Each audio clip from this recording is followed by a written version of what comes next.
Et bienvenue dans la chaîne Mathématiques Sciences. Aujourd'hui, je vais vous présenter et expliquer une nouvelle vidéo, qui est une vidéo tout simplement pour les premiers aspects en physique-chimie.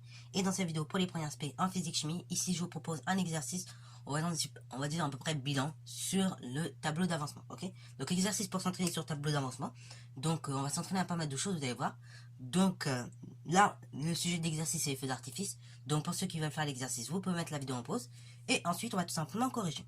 Sur ce donc, correction. Alors donc là, l'exercice est feu d'artifice. Et donc, dans cet exercice, on explique différentes choses. On les explique donc que pour un feu d'artifice, et bien justement, on a présence tout simplement de chlorate de potassium, KClO3 à l'état solide, et de carbone. Et ce mélange, donc, qu'on appelle également pyrotechnique, en fait, et bah, tout simplement, va se faire, ok, va évoluer, et cela va provoquer après, donc, une combustion explosive, ok. Et donc ici, dans l'exercice, ici on dit que ce mélange-là est constitué de 300 g de chlorate de potassium et de 50 g de carbone. Et ainsi donc, lorsque ce mélange se produit, ici, eh ben, on a tout simplement donc apparition d'une lumière violette, ok, qui est bien émise, et surtout donc à la fin de la combustion, on a du carbone, donc à l'état gazeux, et du potassium à KCl, donc à l'état solide, ok, voilà. Donc, on nous donne après différentes données sur les masses molaires des différents atomes, et après donc également des pictogrammes de danger sur le chlorure de potassium. Donc on demande première question d'écrire et d'ajouter l'équation de la réaction. Seconde question de calculer les quantités initiales des deux réactifs. Donc la quantité initiale, c'est-à-dire les quantités de matière.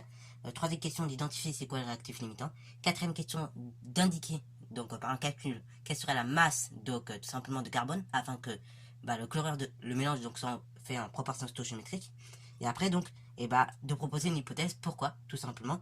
Ici, il est important que ce soit le chlorate de potassium qui soit donc le réactif limitant.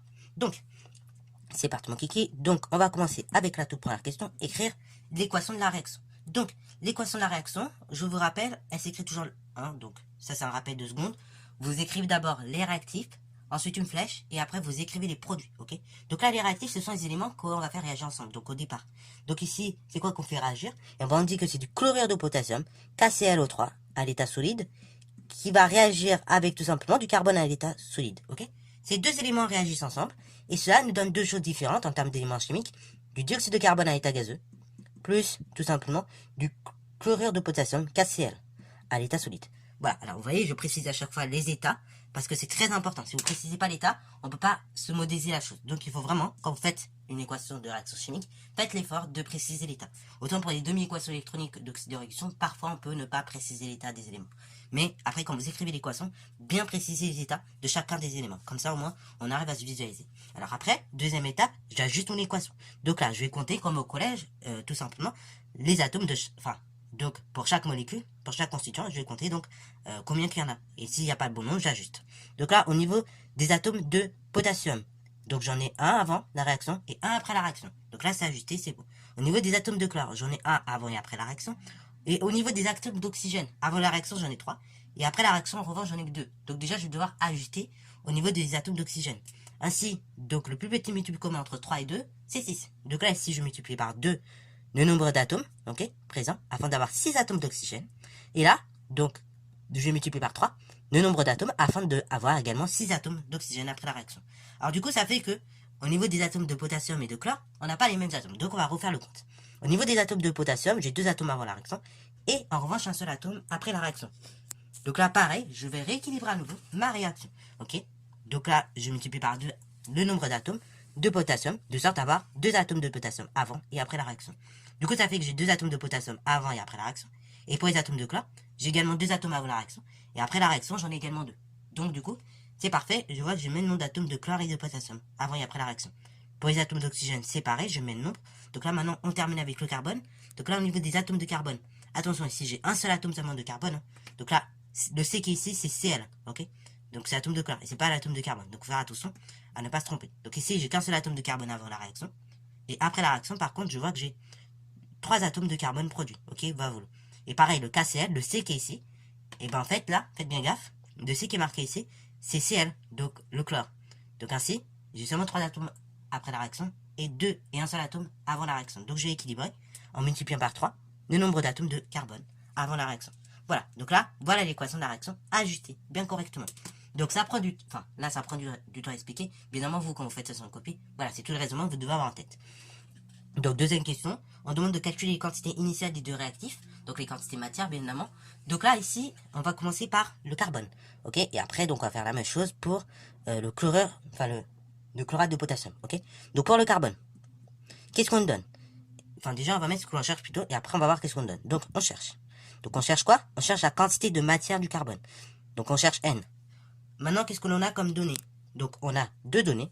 On a la masse, donc M, qui est égale donc à 50 grammes. Je connais également la masse molaire du carbone, MC, qui est égale à 12 grammes par mol. Ok? Donc là, maintenant, à partir de la masse et de la masse molaire, est-ce que je peux en déduire la quantité matière? Bah oui, vous vous rappelez qu'une quantité matière, c'est une masse divisée par une masse molaire.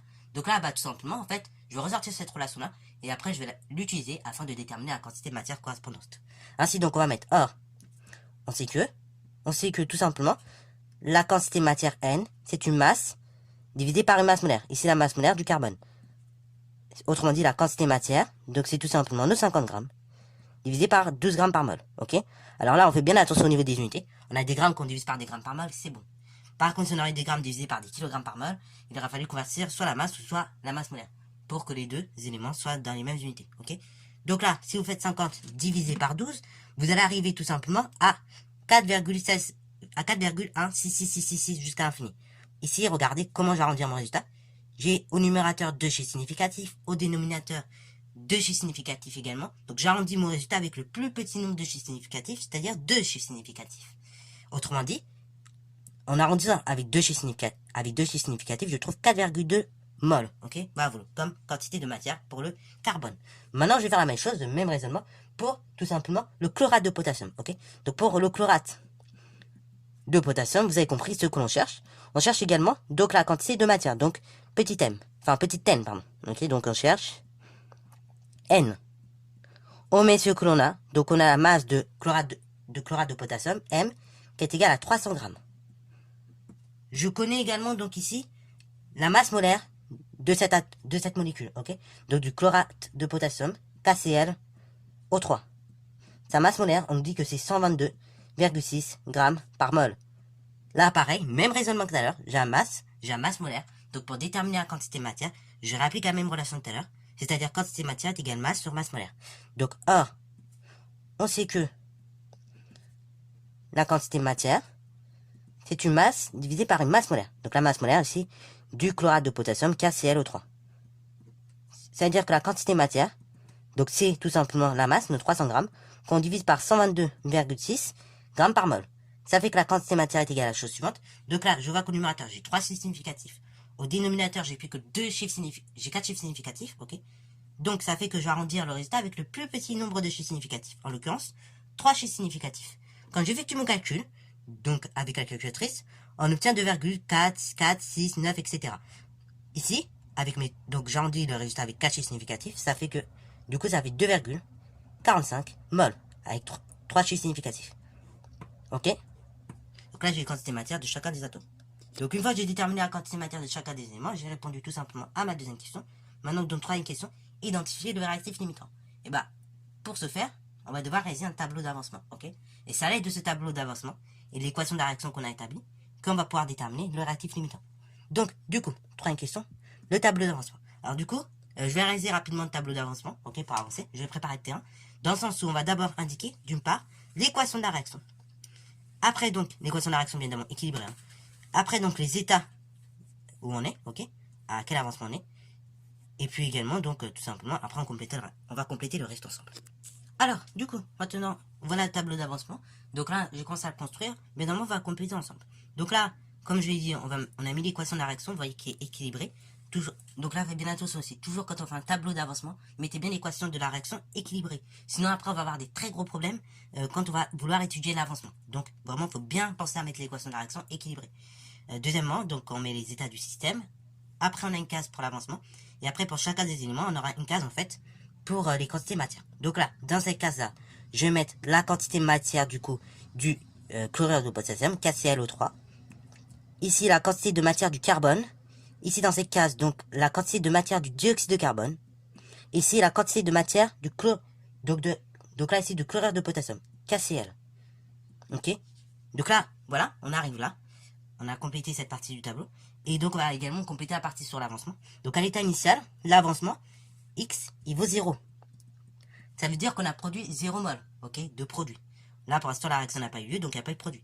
Là, il y a juste des quantités matière, des réactifs. Donc là, la réaction n'a pas eu lieu, c'est-à-dire que, tout simplement, on a juste la quantité matière de chacun des réactifs. Donc ici, je vais mettre la quantité matière du chlorure de potassium, donc qui est de 2,45 mol qu'on avait trouvé. Et après, je vais mettre la quantité matière du carbone. Donc ici, 4,2 mol qu'on avait trouvé. La quantité matière du dioxyde de carbone du coup produite, on a dit 0 puisque la réaction n'a pas eu lieu. Et la quantité matière du chlorure de potassium, 0 mol puisque la réaction n'a pas eu lieu. Lorsque on est en cours de réaction, au niveau des tout simplement des réactifs, qu'est-ce qui va se passer? Et bah, on va avoir X mol qui vont être produites, ok, de produits, et ainsi pour les réactifs, du coup, on va avoir 2,45 moins justement ces X mol qui seront produites. Ici, donc moins X mol, mais ce sera moins X mol qui seront. On va faire 2,45 mol moins les X mol qui seront produites. Étant donné ici que j'ai un coefficient stoichiométrique de 2, donc ça sera moins 2X. Et là, pareil, vous avez compris, ce sera nos 4,2 mol moins ces X mol qui seront produites. Ici, comme j'ai un nombre stoichiométrique de 3, ce sera même moins 3X. Au niveau donc des produits, du coup, seront produits pour le dioxyde de carbone 3X, donc mol, ok, voilà, voilà. Parce que, alors X, parce que tout simplement l'avancement il a lieu, et 3 parce qu'on a un coefficient stoichiométrique de 3. Et là, pareil, au niveau du chlorure de potassium, donc on aura 2X mol de chlorure de potassium qui seront produites, parce que là, on a X mol qui sont produites parce qu'on a l'avancement X, et comme on a un coefficient 2, coefficient stoichiométrique égal à 2, bah du coup, on aura 2X, ok, mol de produites. Arrivé à la fin, donc, à l'état final XF, et ben dans ce cas-là, on aura 2,45 moins XF, donc élément. Pour le carbone, on aura 4,2 moins 3XF, élément.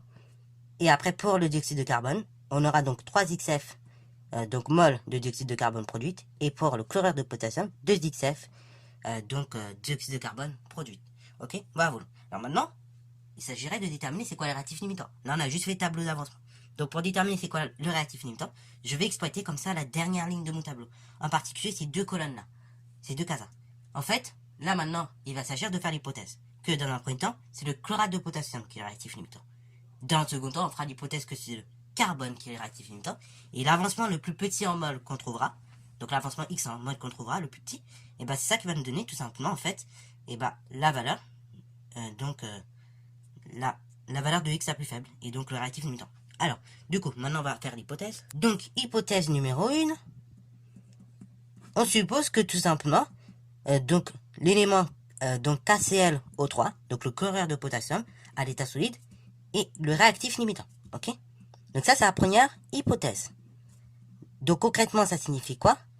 Ça signifie que tout simplement, la quantité de matière, donc de cet élément-là, KClO3, donc du chlorure de potassium, moins 2XF, est égal à 0. Ok? Autrement dit, cela signifie que 2,45 moins 2XF égale 0. Ok? Si c'est le réactif limitant, c'est-à-dire que cette quantité de matière là, que vous voyez là, elle s'annule. Autrement dit, cela équivaut à dire que moins 2XF est égal à moins 2,45. Cela équivaut à dire que XF est égal à la chose suivante, moins 2,45 divisé par moins 2. Ce qui fait donc là, on a deux chiffres significatifs. Ici, on va diviser par un seul chiffre significatif. Donc, on va garder un résultat avec le plus petit nombre de chiffres significatifs possible, hein, pour avoir une certaine précision. Donc, on va rester sur le même nombre de chiffres significatifs qu'ici. Donc là, quand on effectue le calcul, on trouve 1,225, que je vais arrondir directement à 1,2 mol. Ok, bravo. Pour avoir donc le petit nombre de chiffres significatifs. Donc là, j'ai pris même deux chiffres significatifs. On aurait pu également mettre 1,22. Ça marche également. Bon, alors donc ça, c'est quand on suppose que le chlorure de potassium, c'est le réactif limitant. Le chlorate de potassium, c'est le réactif limitant. Deuxième hypothèse qu'on peut supposer. Donc hypothèse 2, cette fois-ci le carbone à l'état solide est le réactif limitant. Donc si le carbone à l'état solide, c'est le réactif limitant, ça veut dire que la quantité de matière, donc du carbone à l'état final, est égale à 0. Autrement dit, donc, la quantité de matière du carbone moins 3XF est égale à 0. C'était l'avancement qu'on avait trouvé lorsque on était à l'état final. Ça équivaut à dire que dans ce cas-là, 4,2 moins donc 3XF égale 0. Cela équivaut à dire dans ce cas-là que moins 3XF égale moins 4,2. cela équivaut à dire que XF est égal, donc moins 4,2 divisé par moins 3, ça fait exactement moins 1, ça fait 1,4. Donc 1,4 mol. Voilà. Donc ça, c'est l'avancement que l'on trouve pour le carbone, à l'état final. Ok, bravo. Donc là, le réactif limitant, c'est le réactif pour lequel justement l'avancement est le plus faible, et le plus petit. Donc ici, le réactif limitant, c'est le chlorure de potassium, le chlorate de potassium. Donc tout simplement, conclusion, KClO3 à l'état solide et le réactif limitant. Donc ça, c'est tout pour la question numéro 3.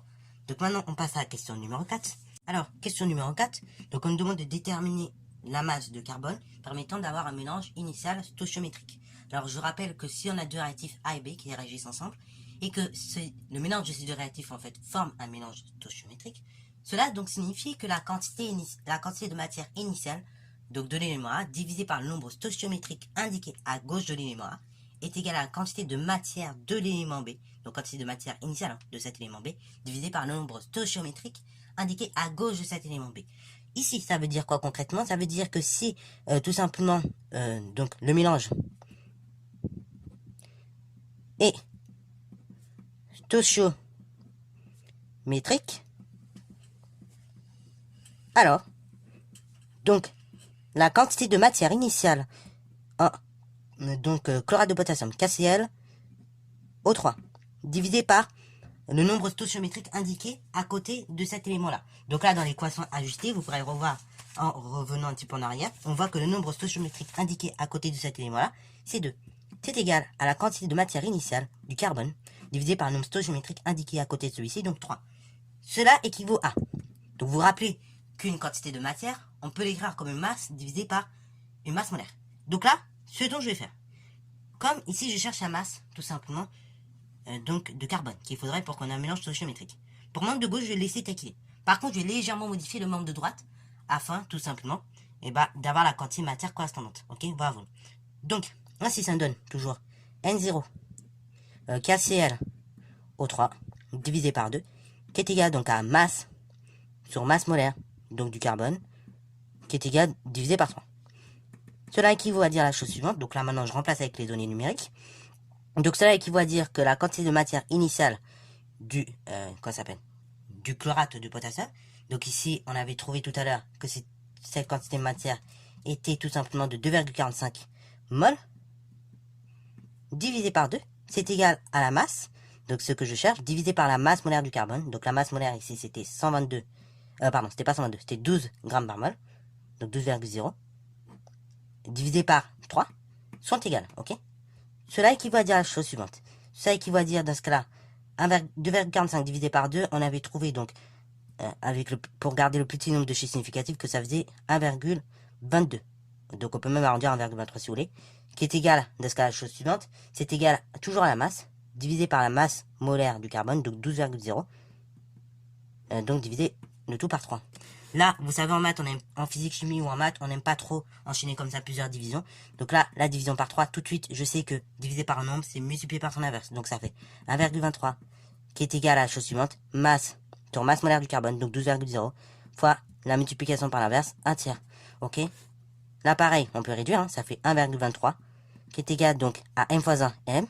12,0 fois 3, ça fait 36. Ok, bravo. Donc 36,0 si on veut. Là maintenant, je cherche la masse. Donc pour isoler m, qu'est-ce que je fais? Je multiplie de part et d'autre sur les deux membres par 36,0. Ainsi, ça fait 1,23 fois 36,0. Ok, bravo. Donc on peut l'effectuer. Fois 36. Ça fait donc tout simplement, en gardant le petit nombre de chiffres significatifs, à savoir 2. Donc ça nous fait 44. Égale tout simplement la masse donc du carbone. Donc 44, ici c'est 44 grammes. Égale la masse du carbone. Ainsi, pour que le mélange soit stoichiométrique, il faut donc 44 grammes de carbone. Ok, bravo. Et là, on aura un mélange stoichiométrique. Donc 44 grammes de carbone à l'état solide. Voilà, voilà. Donc, ça c'est pour la question numéro 4. Et donc, maintenant pour la question numéro 5.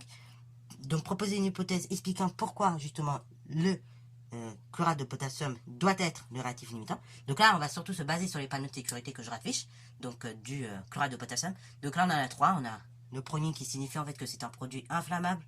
Deuxième chose, donc, deuxième panneau qui nous dit plutôt que c'est un produit toxique, ok, toxique, dangereux, hein, cancérigène. Et après, donc, troisième panneau qui nous indique plutôt que c'est un produit également qui présente des dangers pour la vie sous-marine. Alors ici, comme le contexte, c'est un contexte de feu d'artifice, donc en général de fêtes regroupant plusieurs personnes et qu'on est globalement pas dans un environnement donc de récif sous-marin, et ben on va surtout se baser sur ce premier panneau qui nous indique que le produit donc est dangereux donc du fait qu'il est tout simplement explosif, ok, bah qu'il est inflammable, pardon. Et donc de ce fait-là, et ben on peut supposer dans ce cas-là que comme le produit est inflammable, et ben afin d'éviter donc un départ de feu, et ben on doit veiller à ce que le chlorate de potassium soit le réactif limitant. Donc on peut le noter. Voilà, voilà. Donc on arrive à la fin de cette vidéo. Donc là encore une fois, pour une petite parenthèse encore une fois, pour la quatrième question. Donc il y en a peut-être qui ne sont pas arrivés à cette conclusion-là. Alors bon, si vous n'avez pas arrivé à cette conclusion parce que vous avez fait une ou deux erreurs d'étourderie et que vous avez mis 1,22 ou 1,2, bon, c'est pas trop grave. Encore une fois, normalement vous arrivez à un résultat proche de 40 en tout cas. Ok, normalement, vous pourrez en vérifier, vous arrivez aux alentours de 40, 39, un truc comme ça. Néanmoins, par contre, tous ceux qui ont fait des erreurs dans les manipulations, parce que tout simplement là, c'est vrai que c'est un exercice qui demande pas mal de manipulation de formules. Et c'est pour ça que je le kiffe énormément cet exercice. Et je vais vous en proposer beaucoup comme ça. Des exercices qui mêlent pas mal de manipulations. C'est vrai que j'en propose pas, enfin je vais en proposer un peu moins que l'année dernière peut-être, mais il y en aura beaucoup avec des manipulations un petit peu de ce style-là, au fur et à mesure. Et ben là, va falloir vous habituer. Parce que tout simplement en spé physique chimie, là en classe de première, je vais être beaucoup plus exigeant comme ça. Bah vous proposer des exercices où il va falloir manipuler les formules, les combiner, arranger, et puis voilà. Faire des manipulations de ce type-là. Donc là encore une fois, ce n'est pas la plus grosse manipulation de l'année à faire. Vous en aurez une autre qui est beaucoup plus complexe au milieu de l'année. Donc là, si déjà il y a des petits couacs, des petites choses pas bien maîtrisées, vous pouvez déjà revoir le chapitre 2 secondes sur les équations d'une équation qui a été fait en mathématiques. Et puis également, normalement, en physique-chimie, dans les playlists 2 secondes, j'ai fait une vidéo dans laquelle je vous présente comment on manipule des formules. Mais c'est essentiellement des maths. Donc il faut être à l'aise un minimum avec ça. Parce que c'est vrai que quand on choisit l'aspect physique-chimie, en général, c'est quand même qu'on a un profil scientifique et donc qu'on a pris des maths avec. Ok, donc c'est pour ça que bon, je refais pas toujours. Enfin, je prends pas le temps de tout expliquer de A jusqu'à Z comme c'est en maths parce que sinon, bah, on s'en sort plus quoi. Ok, vous voyez le délire. Donc, j'espère en tout cas que la vidéo t'a plu. Si c'est le cas, comme d'habitude, n'hésitez pas à la liker, commenter et bonne à toi en mathématiques et en sciences.